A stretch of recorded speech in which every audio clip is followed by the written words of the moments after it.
अस्सलामुअलैकुम वरहमतुल्लाहि वबरकातुहू। प्यारे बच्चों, हमने कसरों का मुआजना करना सीखा, कसरों की जमा, तफरीक और ज़रब भी देखी। आज हम कसरों की तकसीम सीखेंगे। देखिए, जॉन के पास 6 सेंटीमीटर लंबा एक कागज़ है, उसको 2-2 सेंटीमीटर के टुकड़ों में वो काटना चाहता है, तो क्या करेगा? जाहिर है कि वो 6/2 बराबर 2 सेंटीमीटर के पट्टियों में वो बांटेगा, तो इसके 3 पट्टियां उसे मिलेंगी। उसी तरह से अगर वो उस पट्टी को 3/2 सेंटीमीटर में काटना चाहता है, तो हमारा हिसाब इस तरह से होगा, 6 सेंटीमीटर को हर पट्टी 3/2 सेंटीमीटर में काटा, तो हमें 6/3/2 करना पड़ेगा। अगर जॉन के पास 15/2 सेंटीमीटर लंबी पट्टी है, 15/2 सेंटीमीटर लंबी पट्टी है और इसको 3/2 सेंटीमीटर की छोटी पट्टियों में काटना चाहते, तो उसे 15/2 तकसीम 3/2 करना होगा। इन तीनों मिसालों में आप गौर करेंगे, 6/2, 6/3/2 और 15/2 तकसीम 3/2। हमने यहां सही आदत से सही आदत को तकसीम किया है, यहां कसर से सही आदत को कसर से तकसीम किया है, और यहां कसर से कसर को तकसीम किया है। और यहां देखिए, एक 9/4 तकसीम 3 कसर को सही आदत से तकसीम किया है, एक मुकम्मल आदत से तकसीम किया है। इन हालात में हमें कसरों की तकसीम करने की ज़रूरत पड़ती है।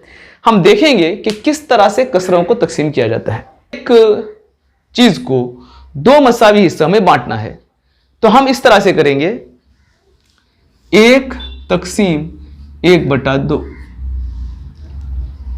यानी एक मुकम्मल चीज़ को 1/2 से तकसीम करेंगे, यानी एक चीज़ के 2 हिस्से करेंगे, आधा आधा करेंगे, तो हमारे पास 2 हिस्से होंगे। ज़हनी तौर पर हम इसको तकसीम करेंगे, 1/1/2 करेंगे, तो हमारे पास 2 टुकड़े आएंगे। 2 मुकम्मल चीजें नहीं, बल्कि टुकड़े आधा आधा करके 2 टुकड़े हमारे पास आएंगे, यानी 1 ज़रब 2/1 बराबर होगा 2। यहां जो तकसीम किया था मैंने, ये मकसूम है, ये मकसूम अलैह है, ये तकसीम होने वाला, ये तकसीम करने वाला। तकसीम करने वाले को, मकसूम अलैह को मैंने उलट कर जब ज़रब किया, तो हमारे पास जवाब 2 आ रहा है। एक दूसरी कसर लेकर हम इसको जांच करके देखते हैं कि क्या हर कसर में भी इसी तरह से होता है। 3 दायरों को हम 1/4 से तकसीम करेंगे। हमने 3 दायरों को 1/4 के हिस्सों में बांटा है, तो हमें मिलने वाले टुकड़े कितने हैं? 1 2 3 4 5 6 7 8 9 10 11 12 टुकड़े हमारे पास हैं। अब हम मकसूम अलैह को उलट कर ज़रब करके देखते हैं। 3 ज़रब 4/1 बराबर है 3 चौक 12। यहां हमें यह मालूम हो रहा है कि जब भी हम किसी अदद को कसर से तकसीम करना होता है, तो इस कसर को उलट कर ज़रब कर देंगे तो जवाब ठीक आ रहा है।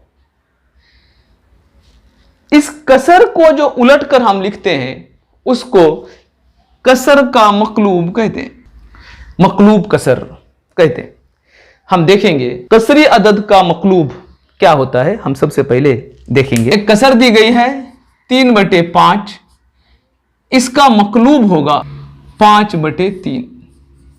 जो नस्बनुमा है उसको शुमार कुनंदा कर देना और जो शुमार कुनंदा है उसको नस्बनुमा कर देना।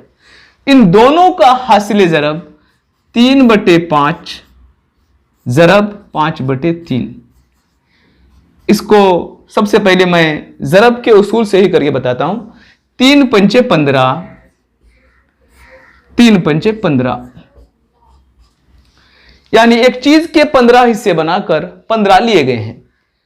इसकी कीमत होगी, एक चीज हमने ली है, एक मुर्गी के 15 टुकड़े करके 15 टुकड़े हमने लिए तो गोया के एक मुर्गी लेने के बराबर हुआ। इसको हम तकसीम के तरीके से भी हल करके देखेंगे। 3/5 ज़रब 5/3 बराबर है। तकसीम करने का तरीका यह है कि अब हम इसको और इसको शुमार कुनंदा और नस्बनुमा तो तकसीम है ही, दूसरी कसर की नस्बनुमा से भी हम तकसीम कर सकते हैं। यानी 3 से 3 को तकसीम करेंगे। 3 का पहाड़ा 3 एका 3, 3 एका 3, 5 एका 5, 5 एका 5। अब इनको हम ज़रब देंगे तो आने वाला जवाब 1 होगा। ऐसी कसरों को कसरी अदद का मकलूब कहते हैं, जिनको अगर हम तकसीम करें तो जवाब 1 आना चाहिए। यानी एक कसर की बिल्कुल मकलूब कसर या माकूस कसर यहां पर पाई जाती है, जिनको ज़रब देने से जवाब 1 आता है। ऐसी कसरों को कसरी अदद का मकलूब कहते हैं। अस्सलामु अलैकुम व रहमतुल्लाहि व बरकातहू।